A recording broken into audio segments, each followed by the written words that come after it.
aqueles que não puderam estar aqui por algum motivo, a todos que estão acompanhando o Evangelho de Casa. Peço auxílio aos mentores espirituais nos trabalhos de hoje, para que assim, como escolha tudo na mais perfeita glória, assim seja. Pai nosso que estais nos céus, santificado seja o teu nome. Venha a nós o teu reino. Seja feita a tua vontade, assim na terra como nos céus. O pão nosso de cada dia nos dai hoje. Perdoai as nossas dívidas, assim como nós perdoamos a quem nos tem ofendido. E não nos deixeis cair em tentação, mas livrai-nos do mal. Que assim seja. Poder e glória para sempre.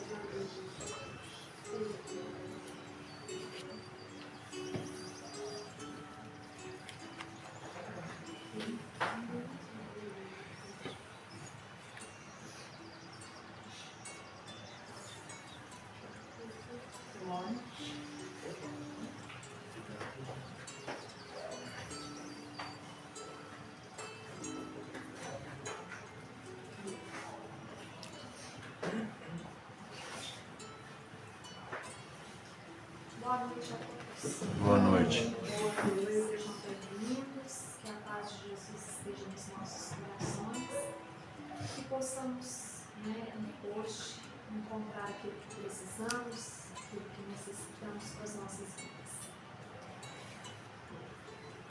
Caiu aqui no Evangelho segundo o Espiritismo, capítulo 20, Trabalhadores da Última Hora. E vem falando dentro das instruções dos Espíritos, os últimos serão os primeiros. Uma leitura que foi ditada por Constantino, Espírito Protetor, Bordeaux, 1863. Eu vou ler o início desse capítulo, que tem a passagem da Bíblia, que está na Bíblia. Então, trabalhadores da última hora. O reino dos céus é semelhante a um homem pai de família que, ao romper da manhã, saiu a assalariar trabalhadores para sua vida. E feito com os trabalhadores o ajuste de um dinheiro por dia, mandou-os para a sua vinda. E tendo saído junto da terceira hora, viu estarem outros na praça ociosos. E disse-lhes: ide vós também para a minha vinda, e dar-vos-ei o que for justo. E eles foram. Saiu, porém, outra vez, junto da hora sexta e junto da hora nona, e fez o mesmo. E junto da 11ª hora, tornou a sair e achou outros que lá estavam. E disse: por que estáis vós aqui todo dia, ociosos? Responderam-lhe, porém: porque ninguém vos assalariou. Ele me disse: ide vós também para a minha vinda. Porém, lá no fim da tarde, disse o Senhor da vinha ao seu mordomo: chama os trabalhadores e paga-lhes o jornal, começando pelos últimos e acabando com os primeiros. Tendo chegado, pois, os que foram junto da hora 11ª, recebeu cada um seu dinheiro. E chegando também os que tinham ido primeiro, julgaram que havia de receber mais. Porém, também estes não receberam mais do que um dinheiro cada um. E ao receberam, murmuravam contra o pai de família, dizendo: estes que vieram por último não trabalharam senão 1 hora, e tu os igualastes conosco, que apuramos o peso do dia e da falta. Porém ele, respondendo a um deles, lhes disse: a mim eu não te faço agrado. Não conviestes tu comigo no dinheiro? Toma o que te pertence e vai-te, que eu de mim quero dar também a este último, tanto quanto a ti. Visto isso, não me é lícito fazer o que quero? Acaso o teu olho é mau, porque eu sou bom? Assim serão últimos os primeiros e primeiros os últimos, porque são muitos os chamados e poucos os escolhidos. Isso está em Mateus capítulo 20, versículos de 1 a 16. Esse capítulo, dos trabalhadores da última hora, é um capítulo que cabe assim muitas interpretações pelos estudiosos, muitas interpretações obrigações mesmo, considerando principalmente que este pai de família é Deus, que envia seus trabalhadores à vinha que é a terra, e que nós que estamos aqui somos os trabalhadores, e que cada um tem a percepção da necessidade do trabalho a seu tempo. Uns amadurecem mais cedo e se responsabilizam, outros demoram muito. Só que aqui a gente vê que o salário é o mesmo, independente do momento em que se dedicará ao trabalho. O quão de tempo vai levar para poder abraçar aquela causa. Nós somos esses trabalhadores, que às vezes percebemos a nossa responsabilidade muito mais cedo ou mais tarde. O salário é a compensação para nós mesmos.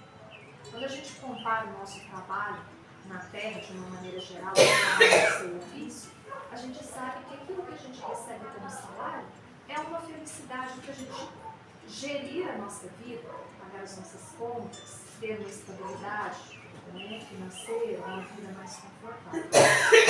Quando vem falando desta parábola no qual Jesus vem dizendo sobre o reino dos céus ser semelhante a esse pai de família que contrata pessoas para trabalhar, é mais ou menos a mesma coisa. Só que o salário não é material neste caso. O salário neste caso é um salário espiritual. É um bem espiritual. É um estar em plena perfeição com a lei divina. Por quê? A lei do trabalho é uma lei que não é da terra, é uma lei divina, é uma lei criada por Deus.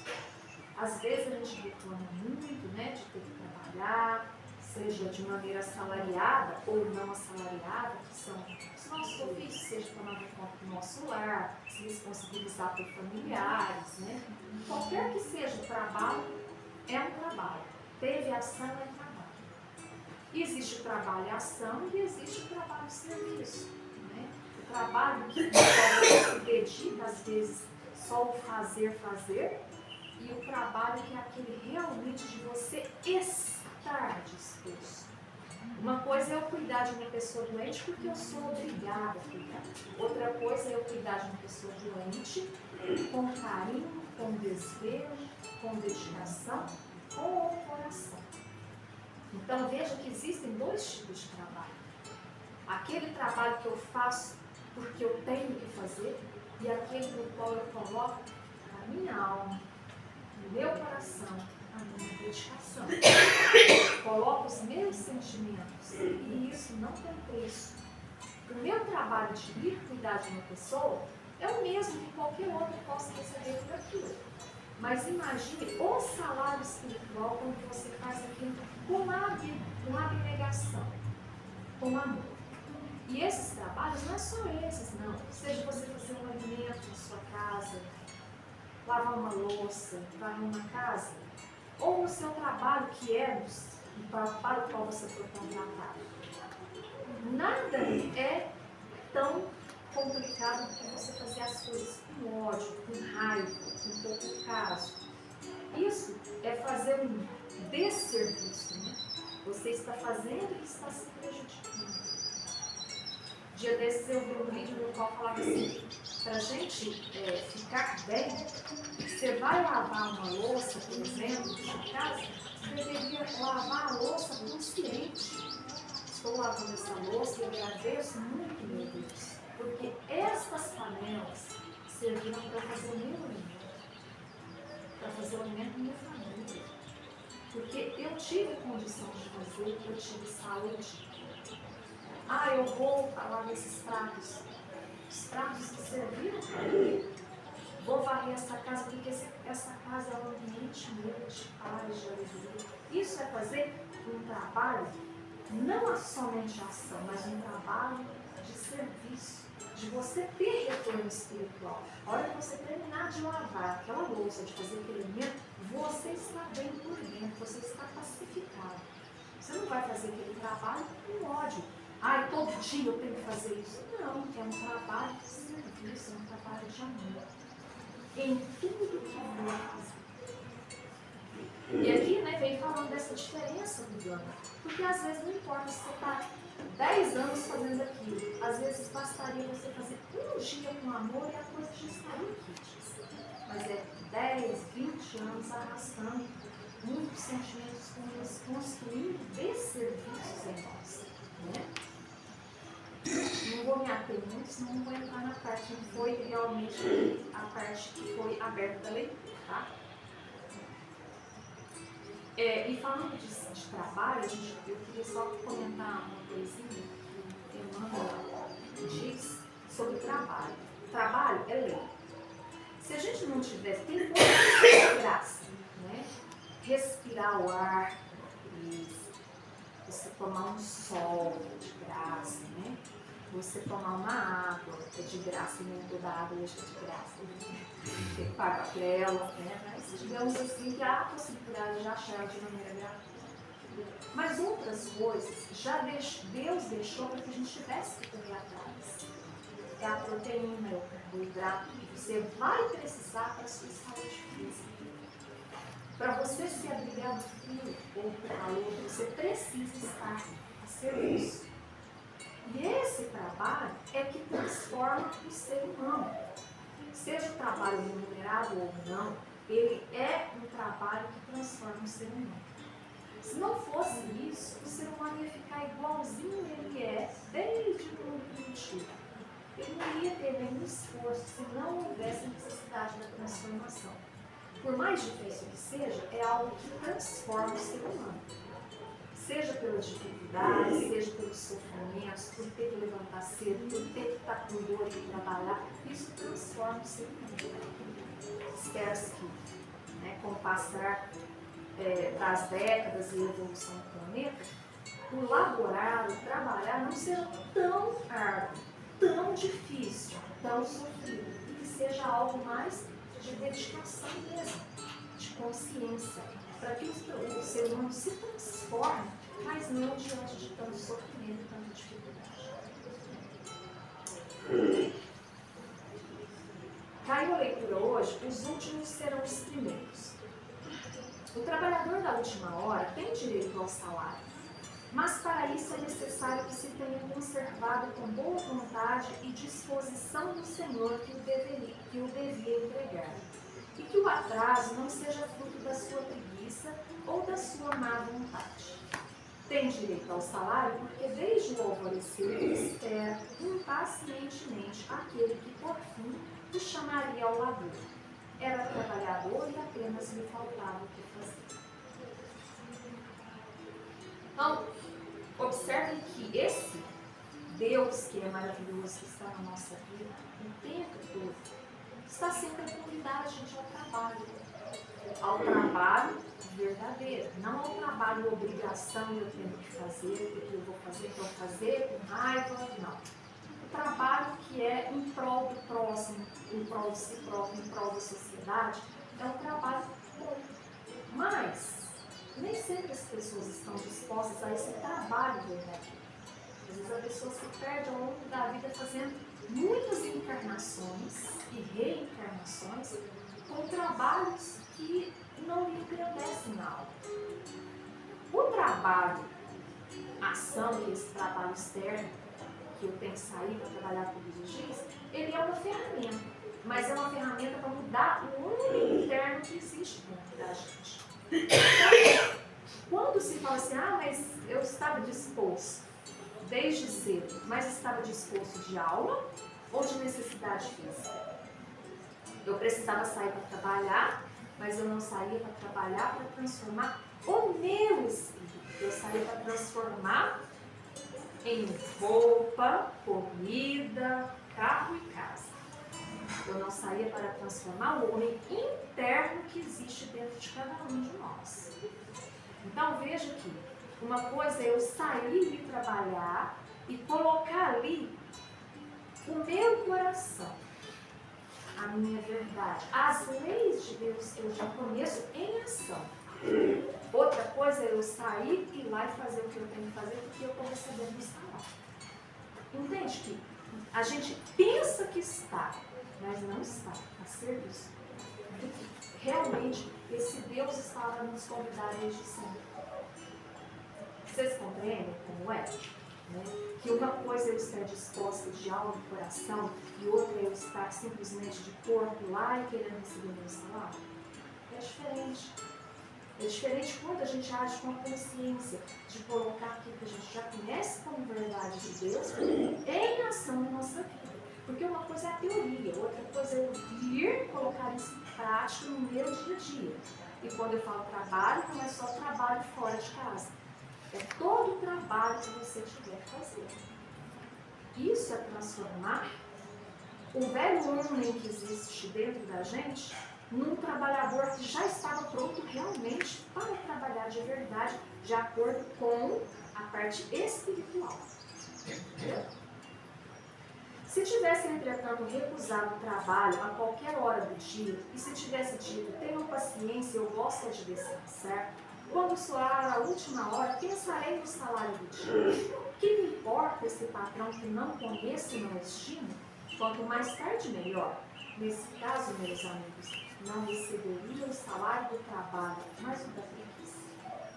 Então, deixar para a última hora não é atraso para o Senhor da vida. Não é atraso para Deus a gente protelar a nossa transformação. É atraso para nós. Deus tem a eternidade. Nós é que deveríamos ter a pressa de transformação, de estar a serviço do bem o tempo todo. Do amanhecer até quando nós estivermos dormindo. Porque nós bem sabemos que quando nós adormecemos, nosso espírito se liberta, nosso corpo, e vai para as regiões astrais. Aquilo que eu tiver cultivado durante o dia, se foi a preguiça, eu vou continuar na preguiça. Se for viver uma vida fantasiosa, vamos viver uma vida fantasiosa. Mas se for uma vida dedicada, harmoniosa, uma vida que transforma as coisas em coisas boas, assim eu vou continuar durante o meu sono. Vai reverberar no mundo espiritual as minhas atitudes. Quer dizer então daquele que em vez de simplesmente esperar, tivesse entregado as suas horas de trabalho para cometer estreiturias. Agora imagina as pessoas que, conhecendo as verdades, como nós já conhecemos, ao invés de fazer o bem no nosso trabalho, as nossas horas, os nossos pensamentos, as nossas mãos, a nossa inteligência, o nosso conhecimento, para a prática do mal, o atraso da sociedade ou para o atraso da nossa família. Isso é colocar o nosso momento de trabalho em prol do mal. É fazer o erro, utilizando as ferramentas que Deus colocou em nossas mãos. Por empréstimo, seja cargo, seja posição dentro da família. Que tivesse então blasfemado contra Deus, vertido o sangue de seus semelhantes, perturbado as famílias, arruinado homens de boa fé, abusado da inocência, que tivesse enfim se lançado a todos as ignomínias da humanidade, o que será dele? Será suficiente dizer na última hora, Senhor, eu usei mal o meu tempo, entregai-me até o fim do dia, para que eu faça um pouquinho que seja da minha tarefa e pagar o salário do trabalhador de boa vontade? Não, porque o Senhor me dirá, não tenho agora nenhum trabalho para ti. Desperdiçastes o teu tempo, esquecestes o que havia aprendido, não sabes mais trabalhar na minha vida. Cuida, pois, de aprender de novo. E quando te sentires mais bem disposto, vem procurar e te franquearei as minhas terras, onde poderás trabalhar a qualquer hora do dia. Então, veja que esse Senhor da vida, que é Deus, ele está o tempo todo esperando aqueles que são de boa vontade. Mas aqueles que tiverem usado de cálculos, de pensamentos, para adiar o máximo que puder, e já tiver causado danos a muitos, basta simplesmente se arrepender. A gente sabe que dentro da doutrina espírita, não basta o arrependimento. O arrependimento é o primeiro passo. Dali vem a conscientização, o reparo dos danos causados, O sofrimento, porque aquele que usa mal, primeiro infelicita a si próprio, infelicita aqueles que estão ali ao seu redor, na sua dependência, né? Sob sua tutela. E esses ele vai ter que reparar os danos causados. E além de infelicitar, talvez causando danos à humanidade, vai ter que reparar.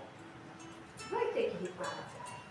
Daí, às vezes, a gente não consegue enxergar a lógica, né? Dentro desse mundo, se a gente não tiver um olhar espírita. Que é aquele olhar capaz de a gente pensar assim, uma pessoa veio com um problema, às vezes, nasceu com um problema psiquiátrico sério. Mas tem mania, às vezes, de grandeza. Às vezes teve a grandeza do poder nas mãos e não soube usufruir, causou tantos danos. Veio, às vezes, se culpando, por isso nasceu com as sequelas que nasceu. Às vezes, vai ter que renascer em outras reencarnações com possibilidade de reparo daquilo que ele causou e que danificou a todos. Então, por que a gente não escolhe? Dentro do ambiente, seja tarefa mínima que for, desde varrer uma casa, botar uma roupa, até exercer altos cargos dentro desse mundo, fazer com um verdadeiro espírito de trabalho, serviço e justiça de acordo com as leis de Deus. Porque assim é, tudo que a gente conhece, independente da religião que a gente tem, e que tem o nome de Deus, a gente tem que carregar essa mensagem para onde a gente for, no que a gente estiver fazendo. E não é diferente isso. Eu tenho minha religião lá, e lá eu vivo ela, e aqui eu trabalho, aqui outra coisa, aqui minha família, outra coisa. Nós não somos partes, nós somos o todo, englobado em tudo. E tudo que a gente faz tem interferência no ambiente onde a gente estiver.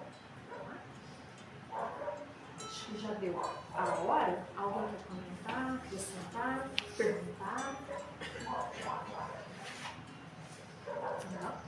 Eu quero fazer só um comentário, um fato que ocorreu semana retrasada em São Paulo e com relação, né, à nossa atividade, que não deixa de ser uma atividade, não deixa de ser um trabalho de papai e mamãe, né? É uma atividade, é um trabalho que nos foi proposto, é uma missão que nos foi proposta. E nós estamos tendo recentemente essa coisa da adultização das crianças, né? E é muito interessante, é um fato que não é por acaso. Lá de frente o meu trabalho tem um condomínio com 4 torres de apartamentos, né? 14 andares cada torre e 4 apartamentos por andar. Então é quase uma cidade, né? E um jovem, um adolescente de 14 anos, filho único, e aquela coisa, papai e mamãe trabalham, né? Você já é mocinho, você vai tomar conta da casa, né? Aquela coisa. O que ocorreu? Ele mora no 11º andar e semana retrasada chegou na sacada e pulou do 11º andar, né? Tentando a autodestruição, o suicídio, né? E aí para nossa análise de espíritas, 11 andares, né? Esse adolescente de 14 anos, quando ele caiu lá embaixo, ninguém do condomínio quis chegar nem perto. Já chamaram o SAMU, né? Aquele desespero, né? Chegam os paramédicos do SAMU, o jovem estava sentado, assustado, né? Quebrou um braço e uma perna. Agora, há 15 dias, né? E olha bem, e se ocorre o desencarne? Olha o sofrimento desse pai e dessa mãe, né? O que aconteceu, o que está acontecendo, né? Aí foram ver, o jovem achou o cartão, um dos cartões de crédito do pai. Olha, cuidado, isso é para todos nós, pais, avós. Pegou o cartão um dos cartões de crédito do pai, né? E hoje é aproximação, hoje, né, você dá lá o número do cartão, entrou nas bets, né, de aposta, né, apostou lá R$ 100 no cartão do pai, ganhou 500, falou, nossa, que maravilha, né, e começou a fazer apostas. E só ganhou os R$ 500, depois disso foi só perdendo. Quando chegou nos R$ 8.000 de débito, né, já com 14 anos, é um adolescente, ainda não tem, né, a sua responsabilidade total, né? Veio a depressão, o medo, né, de falar para o pai e para a mãe, né? Olha que sério, né? Qual a solução encontrada? Bom, eu tiro a minha vida, resolvo o meu problema. E se atirou. Olha que lição para a família, para os pais, lição para esse jovem, né, que está desabrochando para a vida, 14 anos, né? E o impressionante livramento, né, que a gente chama de milagre, né? O jovem se atirar do 11º andar do edifício e sobreviver, né? Então, é aquilo, nós pais temos uma responsabilidade muito grande como trabalhadores da última hora também. Então, nós temos que, além, né, do estudo material, do estudo das escolas normais, nós temos que começar a passar para os nossos filhos, para as nossas crianças, a importância da educação espiritual. Né? Já mesmo em tenra idade, começar a compreender, a falar, olha, a vida é um presente, a vida, né, por mais tristeza, por mais dificuldade que tenhamos, né, nós temos que ensinar força, né, a vontade de trabalhar.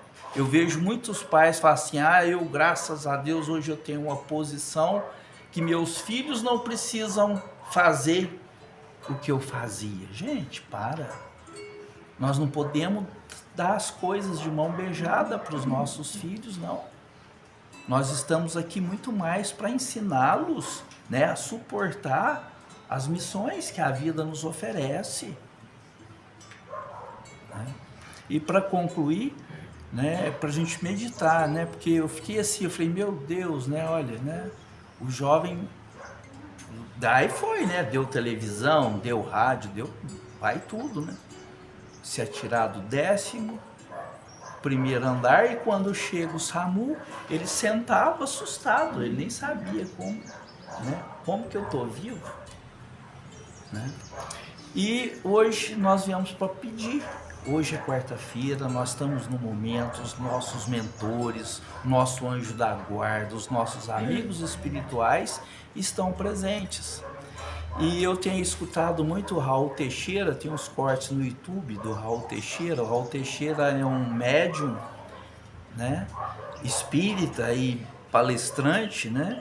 E ele contando, né, que ele é físico. Para quem não sabe, quem já conhece o Raul Teixeira, a formação dele ele é físico. Tem um conhecimento extraordinário. Ele foi estudar física para conhecer, né, e provar os fenômenos espirituais, né? Com certeza, com esse jovem, o que ocorreu? Espíritos do Senhor fizeram com que essa queda fosse atenuada. E nós sabemos que não tem outra explicação. É o que aconteceu. Mas Raul Teixeira disse que orando, né, ao lado de um colega judeu de faculdade, que se formou em física também, né? E aí, fazendo as orações, fez os seus pedidos, né? Aí que o colega judeu, ó que bacana, nós temos que aprender com todos. Judeu, falou assim, nossa, mas você é muito econômico nos seus pedidos. Nós judeus, quando nós pedimos para Deus, nossa, nós pedimos pelos filhos, pedimos no trabalho, pedimos dinheiro, pedimos a reforma da casa, se precisar, pedimos a troca do carro. tudo nós pedimos a Deus, né? Então hoje é dia de pedir. E Raul Teixeira aprendeu com esse irmão judeu que nós temos que fartar Deus dos nossos pedidos. Então aquilo que precisarmos, qualquer coisa. Primeiro, tudo nós devemos pedir a quem? A Deus. Né? Então não vamos economizar nos pedidos. Hoje é dia de pedirmos. Então vamos pedir para a nossa casa, para as nossas finanças, para a saúde de nossos filhos, para o nosso pai, para a nossa mãe, quer dizer, para os nossos amigos. Vamos pedir. Né? Então não vamos economizar nos nossos pedidos, né? Eu fiquei muito feliz, né? Porque a gente sempre fala, né? Hoje é dia de pedir. E eu fiquei muito feliz quando Raul Teixeira, né, confirmou num dos seus cortes de palestras, né? Além de pedir, não economizarmos nos nossos pedidos, né? Pedir o namorado, pedir o marido, o casamento, tudo vamos pedir a Deus, né? Que assim seja. Vamos aproveitar que você estava pedindo mesmo, pedir a Deus poder acalmar aqueles ventos, aquelas tempestades que estão passando no estado de São Paulo. Não sei se você viu aquela fábrica da Toyota de motores, quantas pessoas Também. trabalham ali, e por causa daquele vendaval que passou ali, que pois nunca aconteceu na história, aqui no Brasil, uma situação daquela. É só lá nos Estados Unidos tem muito furacão, tufão, É aqui normal, não, aqui é normal, não. aqui não, né? É. E por causa daquilo, mais Outra duas lembrança, mais duas e mais de fábricas, 200 árvores caíram também na cidade de São Paulo. mais duas fábricas além daquela, teve que fechar as portas, colocar férias coletivas para os funcionários, porque não tem trabalho, né? O meu filho trabalhava na Hyundai, está na MGM agora, essa fábrica de veículo elétrico agora, diz que passou lá na fábrica que ele trabalha, está iniciando a fábrica. Diz que as motos estão no estacionamento, jogou tudo distante de 30, 40 metros longe. A sorte que o galpão estava ao contrário do vento e não coisou. Então quer dizer, gente, vamos orar mais, pedir a Deus poder olhar para o nosso Brasil, porque podemos enfrentar dias mais difíceis do que nós estamos enfrentando hoje, né? E nós temos que estar preparados para isso. E quanto ao menino que o Theo acabou de falar, no Espiritismo é fácil de explicar. É fácil porque a gente não vai daqui 5 a hora. Mesmo que a gente tenha da própria vida nossa, se nós tivermos que continuarmos aqui para poder cumprir a palavra de Deus, nós vamos continuar, né? Senão seria muito fácil a pessoa tirar a própria vida dele, né? Não. Sim. Né, Theo? E bacana o Tite lembrar, né, da força da natureza. Olha o contraste. Então nós tivemos os elementais da natureza. Os elementais são os espíritos, né, que cuidam desses fenômenos naturais. Se a gente lembrar, né, Jesus é Jesus, né, acalmou a tempestade no mar quando todos os apóstolos, né, tava tudo com medo, Jesus estava lá dormindo, e eles tudo, mas nosso mestre, nós quase morrendo aqui, afogado com esse temporal, e o mestre dormindo, tranquilo, sossegado, né? E não aguentaram, foram lá, mestre, nós vamos perder a nossa vida, o nosso barco está à deriva, vai afundar, né? Jesus, mais uma vez, mais homens de pouca fé, né? Vocês foram incomodar meu sono, né? O mestre levantou, estendeu a mão, né? E acalmou. Então nós tivemos, olha o contraste, né? O Tite lembrou da ação da natureza nefasta, a força da natureza destruidora, né? E com relação ao adolescente de 14 anos, né? A força doce da natureza, que com certeza foram os elementais, que Jesus comanda também, que atenuaram a queda desse jovem, né? Não tem explicação, né? Qualquer objeto que você atirar do 11º andar vai espatifar lá embaixo, né? Então que a gente medite mais essa lembrança, né? E muitos os chamados, poucos os escolhidos. Quem Deus escolhe? Aquele que nunca desiste, aquele que não perde as esperanças. E quando a gente fala em esperança, não é aquele que fica esperando acontecer, não. Né? Quando a gente fala esperança, é do verbo esperançar. O verbo esperançar é aquele que faz, né, para acontecer. Então é nessa esperança do verbo esperançar que nós temos que fixar a nossa confiança, a nossa fé. E lembrando Raul Teixeira, vamos pedir. Hoje é dia de pedirmos. Que assim seja. Obrigada, Senhor. Vamos passar para a leitura do livro da senhora Luciene.